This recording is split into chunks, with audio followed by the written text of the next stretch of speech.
ہند میں انوکھا مرکز تحفظ دین، یہ دین کا ترجمہ ہے مرکز تحفظ دین۔ کسی بھی بڑے مقصد کے لیے یہ نوجوان کبھی بھی سوچ بھی نہیں سکتا۔ اس کی سوچ ہمیشہ گندی رہے گی، اس کے خیالات گندے رہیں گے، اس کے خواب گندے رہیں گے، اس کی تلاش گندی رہے گی۔ یہ بس ایک جنسی فاتح بننا چاہے گا، آج میں نے اس کو فتح کر لیا، آج میں نے اس لڑکی کو فتح کر لیا، آج میں نے اس لڑکی کو ون کر لیا، آج میں نے اس کو SMS بھیج دیا، آج میں نے اس سے شیک ہینڈ کر لیا، آج میں نے اس کو مس کال دے دیا، آج میں نے اس سے بات کر لی، آج میں نے اس کو فرینڈشپ کا یقین دلا دیا۔ یہی جذبات جن نوجوانوں کے دلوں میں رہیں گے، اپنے کلیجے پر ہاتھ رکھ کر بتاؤ، تم یہ ایسے نوجوان کیا سوسائٹی میں کوئی چینج لا سکتے ہیں؟ کیا سوسائٹی میں کوئی تبدیلی لا سکتے ہیں؟ محمد مصطفیٰ صلی اللہ علیہ وسلم کو ایسی امت تیار کرنی تھی، ایک ایسی امت تیار کرنی تھی جو دنیا کو بدل دے، ایسی امت تیار کرنی تھی جو پوری دنیا کو ایک پاکیزہ تہذیب سکھا دے، ایسی امت تیار کرنی تھی جو دنیا کے اندر ایک چینج لائے۔ اسی لیے انہوں نے وہ تمام گندگی کے ریسورسز کو پلگ کر دیا، بند کر دیا، کلوز کر دیا، اور سب سے پہلے قرآن مجید کی آیت بھی اشارہ کرتی ہے اور اللہ کے رسول صلی اللہ علیہ وسلم کے ارشادات بھی اشارہ کرتے ہیں، سب سے پہلے اپنے کانوں کی حفاظت کرو۔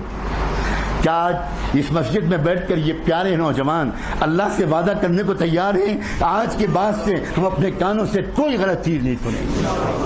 اپنے کانوں کی حفاظت کرو، ان کانوں میں نعتوں کے ذریعے محبت رسول کے گیت کے نغمے اندر پہنچاؤ، ان کانوں سے قرآن سنو، ان کانوں سے حدیث سنو، ان کانوں سے دنیا کی تقدیر کو بدل ڈالنے والے لیڈرز جو عظیم رہنما تھے، امام بخاری، امام ابو حنیفہ، امام شافعی، امام مالک، امام احمد بن حنبل، حسن بصری، ابو الحسن اشعری، امام غزالی، ابن تیمیہ، ان علماء کے اقوال سنو۔ کوئی وقت نکالو، اپنے علماء کے پاس جاؤ، ان علماء سے کہو کہ آج ہم آپ کے پاس اس لیے آئے ہیں کہ قرآن کی ایک آیت ہم کو سنا دیجئے، ہمارے کانوں کے ذریعے قرآن کی ایک آیت ہمارے دل تک پہنچا دیجئے۔ وجد میں آ جاؤ قرآن سن کر، شوق سے قرآن سنو۔ جس امت کے پاس قرآن جیسا نغمہ ہو اس کو میوزک کی ضرورت ہے؟ اللہ اکبر، عجیب و غریب بات ہے۔ جس امت کے پاس قرآن جیسا نغمہ ہو، جس امت کے پاس قرآن جیسی موسیقی ہو، جس امت کے پاس قرآن جیسے تھرل جذبات کو ایک عجیب و غریب قسم کا سرور بخشنے والا اللہ کا کلام ہو، اس امت کو گندی شاعری کی ضرورت ہے، اس امت کو میوزک کے انسٹرومنٹس کی ضرورت ہے۔ آج کے دنیا کا ماحول کو سمجھو نوجوانوں، تم کو میدان میں اترنا ہے، اور تمہیں کو دیکھ رہے ہیں ہم جیسے بوڑھے امیدوں کی نظر سے، تمہیں کو دیکھ رہے ہیں امیدوں کی نظر سے۔ تمہیں میدان میں اتر کر سوسائٹی کو تبدیل کرنا ہے۔ ماحول کو سمجھو، ہر چیز کے پیچھے ایک کمرشل انٹرسٹ ہے، ہر چیز کے پیچھے ایک ویسٹڈ انٹرسٹ ہے۔ کس کی جال میں پھنس رہے ہیں ہم؟ آپ ہوٹلوں میں جاتے ہیں، آپ ریسٹورنٹس میں جاتے ہیں، آپ دیکھتے ہیں ایک بیک گراؤنڈ میوزک وہاں بج رہی ہوتی ہے۔ وہ بیک گراؤنڈ میوزک کیوں بج رہی ہوتی ہے؟ آپ کے دل کو سکون پہنچانے کے لیے یا آپ کی جیب کاٹنے کے لیے؟ سنیے، R.E. ملینم، یہ ایک ریسرچ اسکالر ہے، اس نے 20-25 سال تک اس موضوع پر ریسرچ کیا ہے کہ جو بیک گراؤنڈ میوزک ہوتی ہے اس کے ایفیکٹس کیا کیا پڑتے ہیں، اس نے ہنڈریڈس آف پیجز لکھے ہیں، کیا کیا اثر پڑتے ہیں بیک گراؤنڈ میوزک کے۔ اس نے لکھا کہ the tempo of background music in a restaurant affects the customers in the restaurant with respect to the duration of their meals۔ Back ground music ان لوگوں کو اس پر مجبور کرتی ہے کہ وہ دیر تک بیٹھے رہیں اور کھانا آرڈر کرتے رہیں،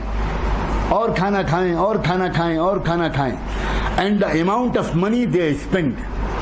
اور زیادہ پیسہ ان کی جیب سے نکلے۔ تو بیک گراؤنڈ میوزک آپ کے دل کو سکون پہنچانے کے لیے نہیں بجائی جاتی، بیک گراؤنڈ میوزک آپ کی جیب کاٹنے کے لیے بجائی جاتی ہے، آپ کو محتاج المفلس بنانے کے لیے جاتی ہے۔ شاپنگ مالز میں آپ جاتے ہیں، وہاں میوزک بجتی ہے، وہ عام میوزک نہیں ہوتی، صرف اس میوزک کو ڈیزائن کرانے کے لیے ان شاپنگ مالز والے یا اس کمپنی والے جو اس میوزک کو دنیا کے اندر بھیجتے ہیں اور بیچتے ہیں، سیل کرتے ہیں،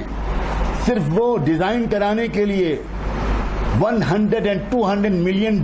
پے کرتے ہیں وہ راک سنگرز کو اور پاپ سنگرز کو، صرف وہ والی میوزک ڈیزائن کرنے کے لیے شاپنگ مال میں بجایا جاتا ہے۔ اور وہ جو شاپنگ مال میں جو میوزک ہوتی ہے اس میوزک کا اثر یہ ہوتا ہے get it get it get it get it, اس کے بیک گراؤنڈ میں ہوتا ہے ایک بسملی امپیکٹ پڑتا ہے دماغ پر، عجیب و غریب قسم کی طرح کا ریسرچ ہو رہے ہیں۔ یہ جو عام ہم لوگ گانے سنتے ہیں، چاہے وہ ٹی وی پر سنتے ہوں، چاہے وہ ریڈیو پر سنتے ہوں، سی ڈیز اور آڈیو کیسٹس میں سنتے ہوں، ہیڈ فونس لگا کر سنتے ہوں، یہ سمپل سا گانا نہیں ہوتا، بلکہ اس گانے کے پیچھے بیک گراؤنڈ کے طور پر کچھ چیزوں کو بہت فاسٹ موونگ اسپیڈ کے ساتھ اس کے اندر انجیکٹ کر دیا جاتا ہے، اور وہ جو سب کانشیس میں جاتا ہے۔ یہ سائنسدانوں کا متفقہ فیصلہ ہے۔ آپ اور آپ سب نوجوان، پڑھے لکھے نوجوان ہو، ایک ہے ہمارے دماغ کا کانشیس حصہ، ایک ہے سب کانشیس حصہ۔ کانشیس حصہ جو ہوتا ہے وہ ڈسٹنگوش کرتا ہے what is right and what is wrong. جو کانشیس حصہ ہے قدرت نے اس کو یہ کام سپرد کیا ہے کہ جو بھی آپ پڑھو، جو بھی آپ سنو، جو بھی آپ دیکھو، وہ کانشیس حصہ اس کے بارے میں خود فیصلہ کرتا ہے کہ یہ صحیح ہے کہ غلط، لیکن سب کانشیس حصہ جو ہے اس کے اندر رائٹ اور رانگ میں ڈسٹنگوش کرنے کی کوئی ایبلٹی نہیں ہے، وہ صرف اسٹور کرتا ہے، وہ صرف اسٹور کرتا ہے، اور اسٹور کر کے اس کا امپیکٹ دل میں پہنچتا ہے، کیریکٹر میں پہنچتا ہے، وہ کانشیس لیول تک واپس نہیں آتا، تاکہ کانشیس لیول اس کو کسی طرح اگر کہیں وہ اس پر ڈسٹنگوش کر سکے گا، سوچ سکے گا، تو ہو سکتا ہے کہ ریجیکٹ کر دے اس کو جس کو وہ غلط سمجھتا۔ لوگوں نے یہ دیکھا کہ میوزک جو سمپل میوزک ہے وہ کانشیس لیول تک جا رہی ہے، اور اس کی وجہ سے بہت سے لوگ اس سے اتنا زیادہ اثر نہیں لے رہے جتنا زیادہ اثر ان کو لینا چاہیے۔ تو باقاعدہ نوجوانوں سمجھو کہ ہم دجال کے دجالی فتنے کے دور میں رہ رہے ہیں، اور دنیا کے دجالی دماغ راؤنڈ دا کلاک اس پر کام کر رہے ہیں، کس طرح دنیا کے عام نوجوانوں کو بے خبر بنایا جائے، دنیا کے عام نوجوانوں کو فضول خرچ بنایا جائے، دنیا کے عام نوجوانوں کو وائلنٹ بنایا جائے، دنیا کے عام نوجوانوں کو ایگریسو اور ایروگنٹ بنایا جائے، وہ اپنے ماں باپ سے بدتمیزی کریں، وہ اپنے ماں باپ پر ہاتھ اٹھا دیں، ایون اپنے ماں باپ کو کل کر دیں۔ چنانچہ انڈسٹری آگے بڑھی، 1957 میں پہلی مرتبہ تجربہ کیا گیا۔ کب؟ وے بیک ان 1957، کتنی پرانی بات ہے وہ، اور آج وہ کہاں تک پہنچ گئی ہے۔ سب سے پہلے بیک گراؤنڈ میں کسی گانے کے اندر بالکل جس میں کوئی ورڈ سنائی نہیں پڑتے، بہت فاسٹ موونگ ایک میسج جاتا ہے، وہ اس میوزک کے پیچھے جاتا ہے، لیکن وہ میوزک کے پیچھے جو میسج جاتا ہے وہ سب کانشیس میں اثر کرتا ہے، کانشیس میں اثر نہیں کرتا۔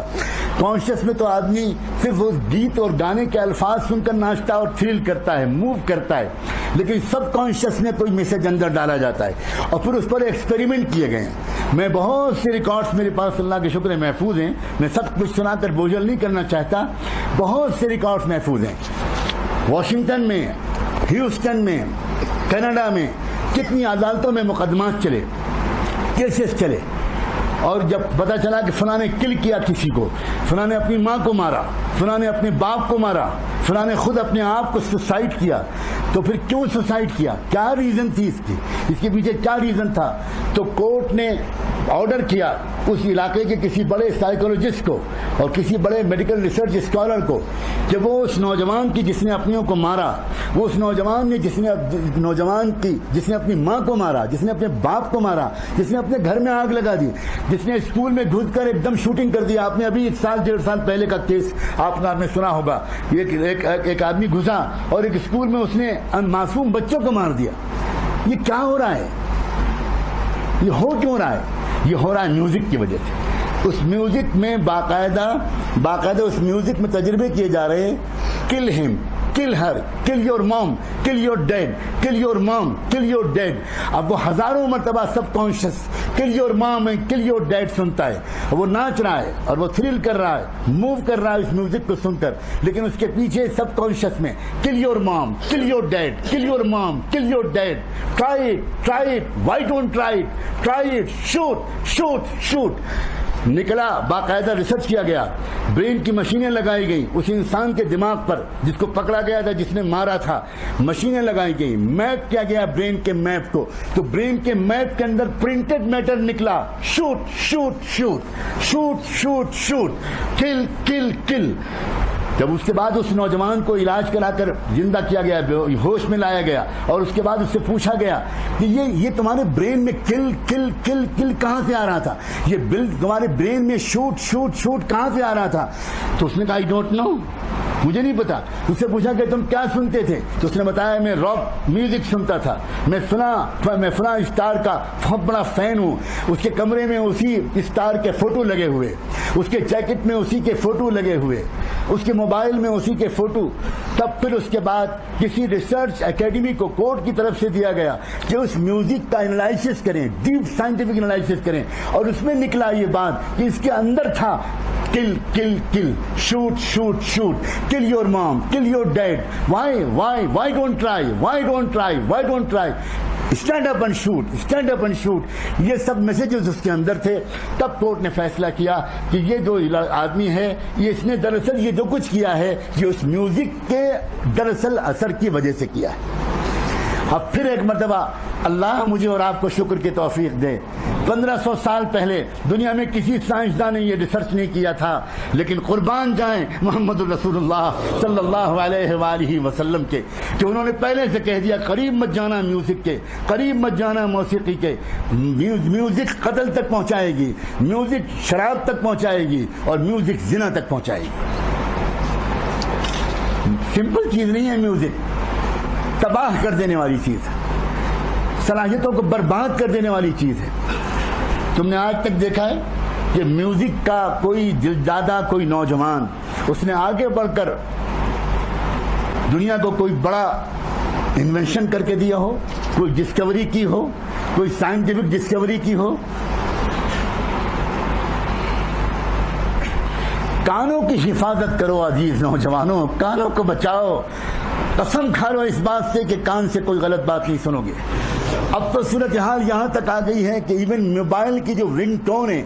یہ موبائل کی جو گھنٹیاں ہیں، اور موبائل کے جو اس وقت گانے اور میوزک جو رنگ ٹون کی شکل میں سنائے جا رہے ہیں، یہ سب اس پلان کے تحت ہے کہ دنیا میں وہ اسٹڈی کرتے ہیں کہ ابھی اتنے بلین انسان ہیں جو میوزک استعمال نہیں کرتے، جو ہیڈ فون سے میوزک نہیں سنتے، جو ٹی وی سے میوزک نہیں سنتے، جو ریڈیو سے میوزک نہیں سنتے، اور وہ اچھے لوگ ہیں، پاک دامن لوگ ہیں۔ انہوں نے اس پر بھی ریسرچ کیا کہ نہیں، دنیا میں ہمیں کسی ایک کو بھی پاک دامن نہیں چھوڑنا، ہمیں دنیا میں کسی ایک کو بھی باحیا نہیں چھوڑنا۔ تو انہوں نے موبائل کی میوزک ٹونز میں، موبائل کی رنگ ٹونز میں وہ تمام گندے قسم کے میسیجز ڈال دیے، اور آج تو حالت یہ ہے کہ ایک مسلمان بیت اللہ کی طرف بھاگ کر جاتا ہے کہ دنیا کی گندگیوں سے کسی طرح کچھ دن کے لیے اس کو عافیت ملے، اور ٹھیک طواف کے درمیان لوگوں کا موبائل وہی گندے رنگ ٹون بجاتے ہیں۔ بیت اللہ کے پاس طواف کرتے ہوئے وہی رنگ ٹون دجال کے ایجاد کیے ہوئے اور دجالی دماغوں کے بنائے ہوئے آج وہاں تک پہنچا دیے گئے۔